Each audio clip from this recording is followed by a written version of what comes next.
research area is in managing services and infrastructure when it comes to outsourcing contracts or outsourcing relationship. A company outsourced services and infrastructure to. What do you do for? I'm a business analyst working with their customer application, customer relationship management application. Always smart, yeah. No, actually, that's for self-line. They use Siebel CRM. So actually, I'm the lead admin for the application. Eric, Painter Eric. I'm with the Talent University College. And yes, please. I'm working on web-based instruction management system and in a case study form using the University College. My name is Robert Quaid. I work with Benkosi Microfinance. Benkosi Microfinance. I'm looking at the user requirement information system design. What do you do for the microfinance? I'm the accountant.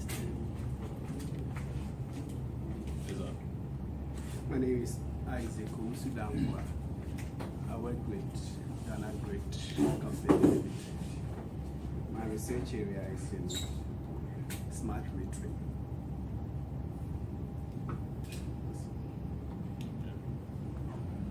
Maybe all of you can add what you do at the place you work.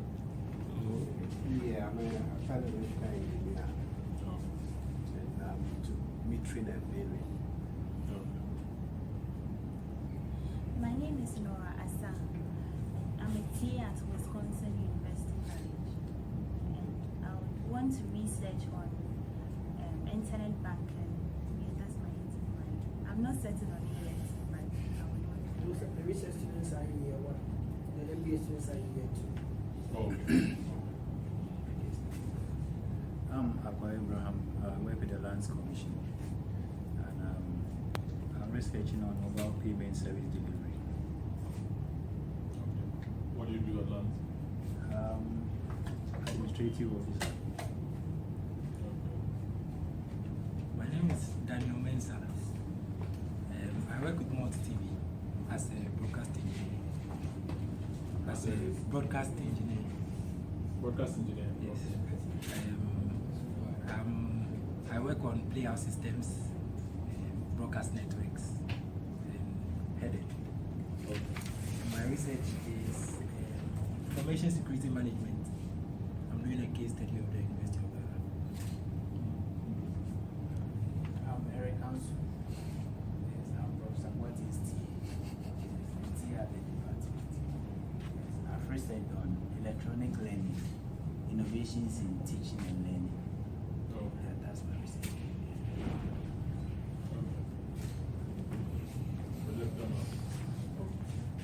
I'm Dennis Ajay. I work with Securities and Exchange Commission in Ghana. I'm researching on vulnerability assessments of web services of banks in Ghana. Then I'm an IT network administrator in SEC. At the Securities and Exchange Commission.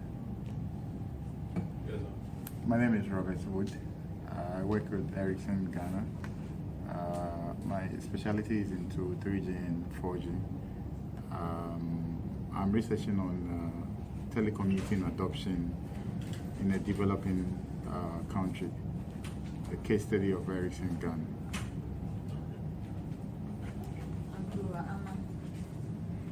I work with Awanyami Enterprise.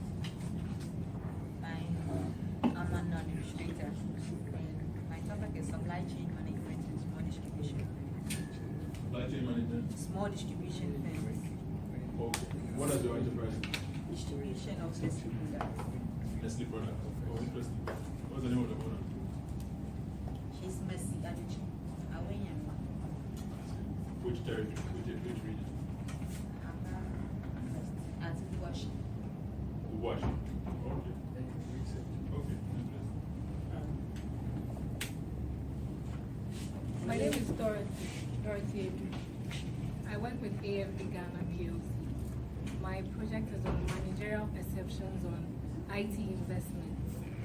What's AFD? What do they do? We give role ended. Okay, pause. What's your name? I'm a city man. Where do you work? I work with the Ghana Force, Tech Service Trust. You're a doctor? No, sir. What do you do? The IT person there. IT What manager. research area? I'm working on the EMR, What's the electronic medical record. Gloria Kuma. I work with GES. GES, a teacher. Okay. What's the function of that head?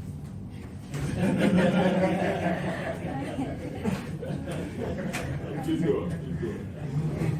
Please finish. What's your research area? I teach ICT. Research area. Are you going to be researching a project Here. in Lagos? What research area are you working? Perceived knowledge, skills, and attitude of health professionals towards health information system. Health information system. Okay. I put a small introduction of myself. I said I'm an engineer, but I think I have to qualify. I'm a chemical engineer. And So you are all going to be writing a short 500 page of what you learned from this as part of your exam. I'll collect it earlier. Please try and work on it.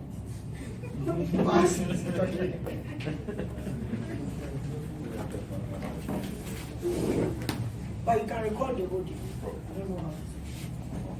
Sorry. Oh, we have got up to 6, but we can close at 5. you can record it. You can record the audio. Okay. So, I graduated from chemical engineering in 1993, and I was part of the pioneering class of MBA MIS in Lagos. I was actually admitted to an option I didn't understand called management science. So, about 4 weeks or 6 weeks into the first semester, or in those days we had a term, we were informed that MIS was being introduced, and there was a lot of confusion. There was no contract. The European Union had promised some money, it had not come, and I was working with the Ghana Atomic Energy Commission. I was extremely frustrated, and I needed a program that would take me out of mainstream engineering research and so on. So I was the first to put my name down, and I said, whatever the confusion, even if it takes 2 years to resolve or whatever, I'll do MIS because I don't understand management science.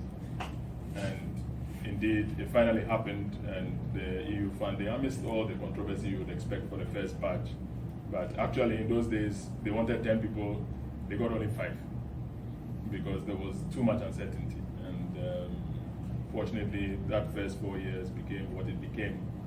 I'm happy, very happy that the likes of Prof have come back to the school to pick this up, because you do know that there was a blackout at some point.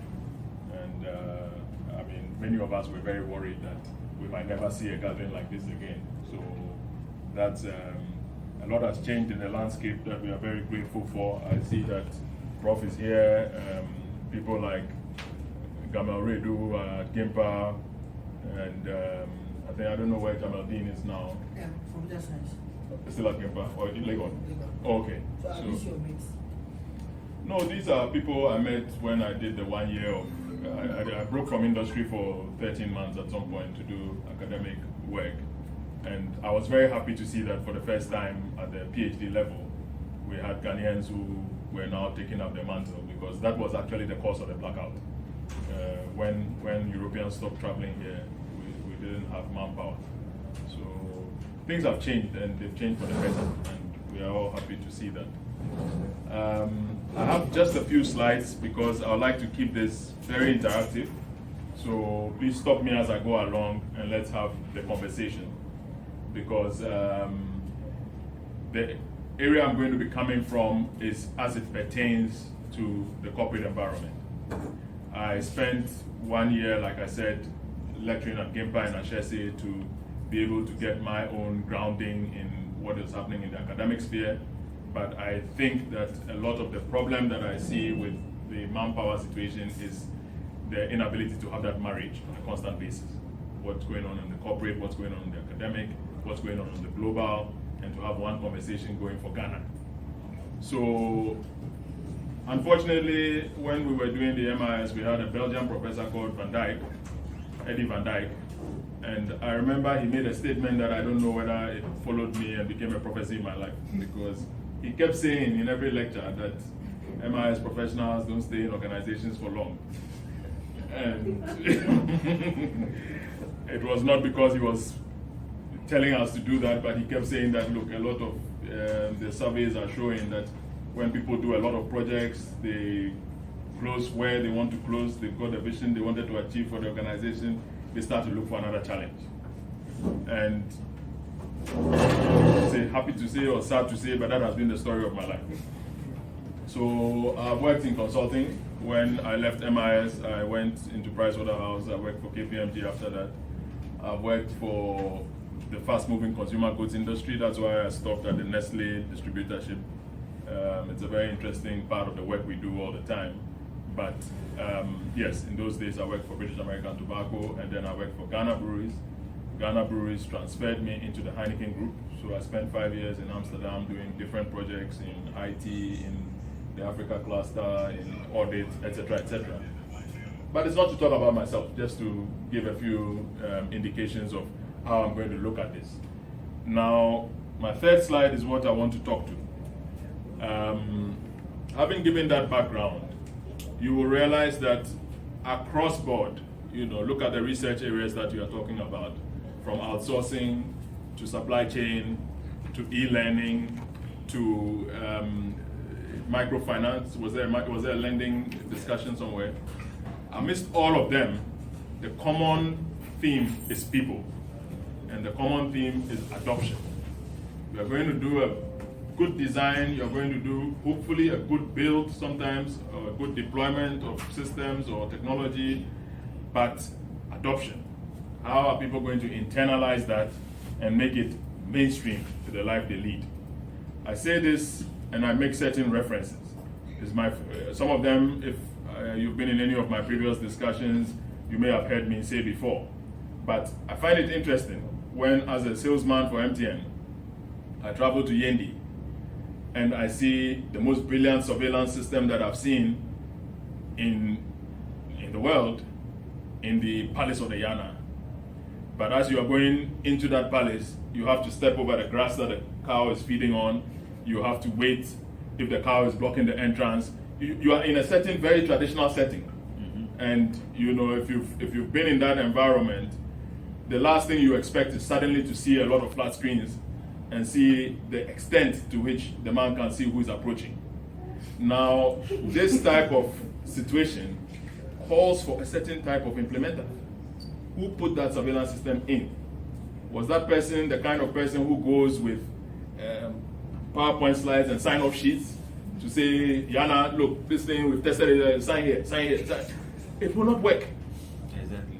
And the system failures that we see around us, every time we blame education, we blame enlightenment, we blame all kinds of things, but I blame the systems professional.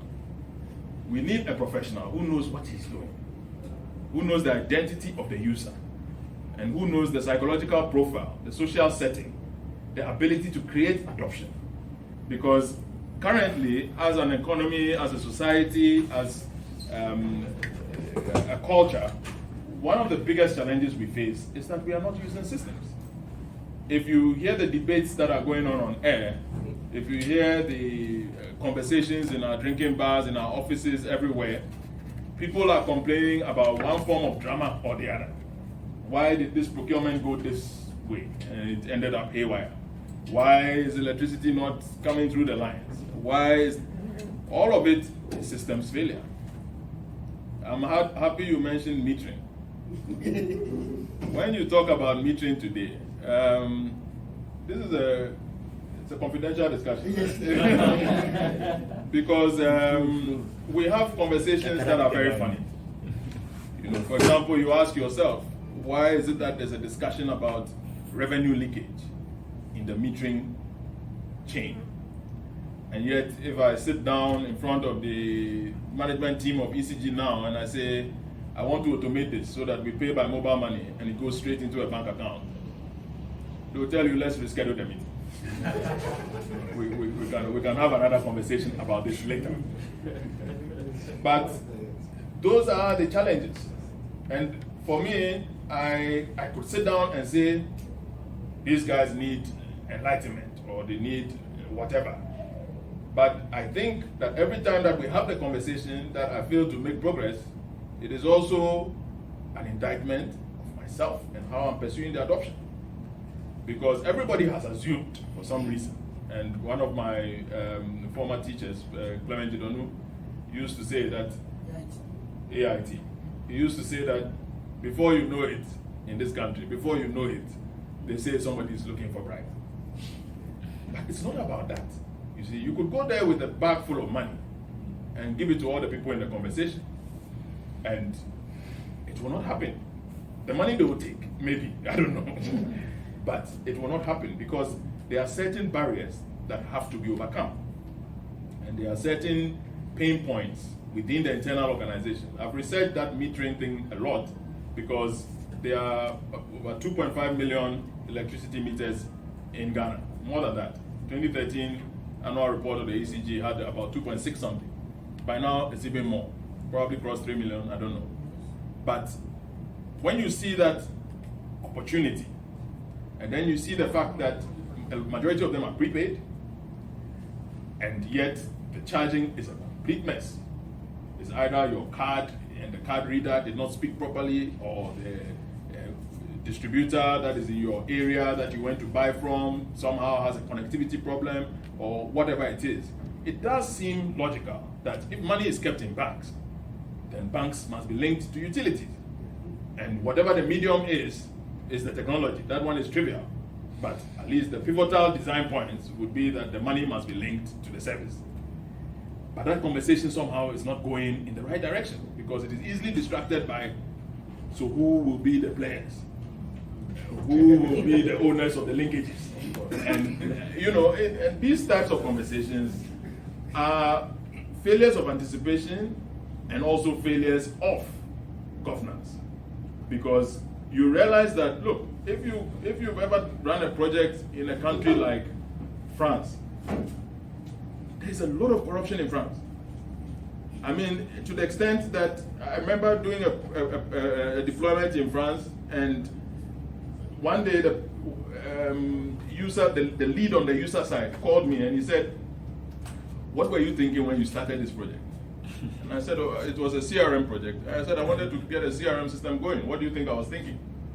And he said, "German software, African boy, working for a Dutch company here in France." The people want to know who is benefiting from this whole project. So the three variables are not adding up. And that's why every time you come for progress meeting, there's chaos. Because somehow they want to see something French, and it's not happening. But the point he was making, in not as many words, is that there are a lot of interest when you are working in those environments as well. But why is it that we were able to make some progress? Because we leaned on governance at a certain point. At a certain point also, after understanding everything, we also told ourselves that, well, you can't just sit around and say African with the German software, etc., etc., etc. There's a certain governance framework you have to fit in, or you have to leave the organization. And you can lean on that to push. But in our discussion that we have, for example, with utilities and so on, perhaps we've not understood that governance framework fully, because it is not the stereotype governance framework. It is not a right to the office of the Minister of Power to say, speak to the board of ECG and align on the following discussion. Because whether you like it or not, there are certain historical factors that have led to power shifting. Do you do human behavior in organizations? Do you do those types of courses? Organizational behavior. So you are aware that at a certain point, power in an organization can leave the formal structure of the organization. You cannot wish it back. You cannot just say that I have a project coming, so chairman should take this decision and CEO should take that decision and so on and so forth. Because it could be that at that particular moment, the chief security is the one who controls power. So you have to have your mapping to understand. You see, when I worked for KPMG, one of the beautiful things I liked was that you could walk into a meeting based on just the formalities on entry. Somebody sees you and, you know, I wear this band. This is Katanga. It's a very strong institution. So if I meet somebody and I say fellow, charge. And then the KPMG partner I'm working with sees that some bond is forming. Yeah. He could ask me to chair the meeting. I was a very junior consultant at the time. He could say, oh, you know, Eric, lead the discussion. I'm supposed to get a cue that, look, for this particular discussion, we are leveraging that relationship. Because the person we are trying to manage is very complicated. And at this particular moment, power has moved to that person in the organization. He may not be part of the formal power structure, but it is complex, and you have to make do. So we went to GASEM. We wanted to. GASEM today is a normal company. But when it was a cement monopoly in the 90s, and GASEM was like a bank, you know, people gathered money from whatever they were doing and went to prepay on GASEM cement in the hope that GASEM will increase prices one day and they will be able to buy at the old price and go and make a killing. So this, I mean, GASEM gave KPMG a unique set of problems. We never met an organization which had a problem of too much cash and how to return it to the owners. And, you know, it was a unique, the system was confounded with a lot of issues.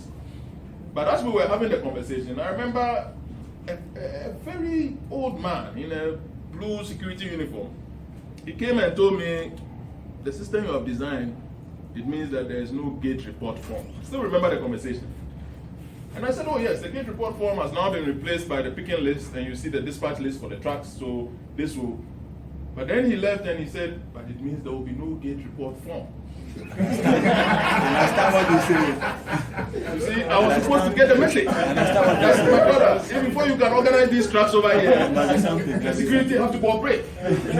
And somebody's work is to generate gate report form every day. So when I was called later, I remember that conversation. I was called by GASEM CEO. I said, we finished everything we want to pay to KPMG. The system seems to be working well, but we expected some savings in manpower.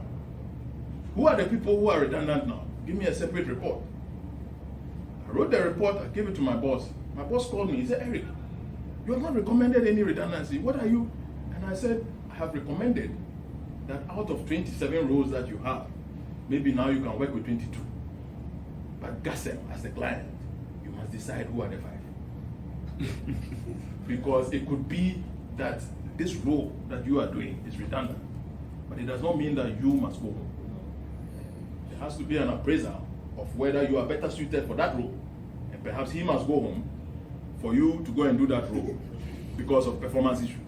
But since our scope was not to look at performance, please, let's identify the number of redundancies. My boss said, you seem to be talking about something. I said, let's leave it here, Yoku. But I was remembering the gate report form conversation, because the whole system can come down because there's no gate report form. And it matters who declares that from today there will be no gate report form. Whether the person is internal, whether the person is connected to the power base of the organization, and whether the person has the legitimacy to say what he's saying. I'm saying that those complications are things that the systems professional must also anticipate. That is why I'm very happy I started by saying that this program has picked up again, because it situates systems in an MBA conversation. Systems must not hang as though the organization, the society, and all those things are abstractions. Today, fortunately, the apps revolution has finally also solved a certain debate. For a long time, academia could not decide whether the real skill that was needed was coders and techies who can crack, you know, the most complex algorithm and so on and so forth.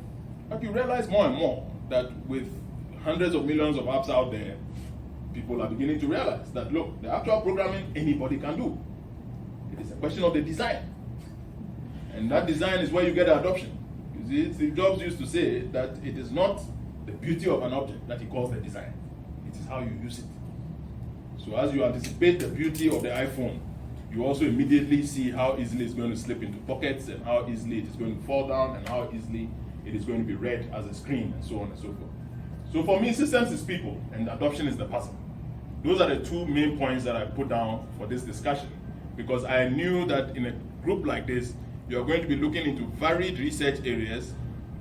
You are easily going to, you are talking about outsourcing. It's a whole complex conversation. But sometimes it works, sometimes it doesn't work. You work for Huawei. Huawei does the maintenance for MTN where I work. Okay. I remember that at a certain point, we said we want the network to be 99% available. So there has to be only 1% of cases where a site would be down. Now, at a point they said it was technically impossible. That we had to make hundreds of millions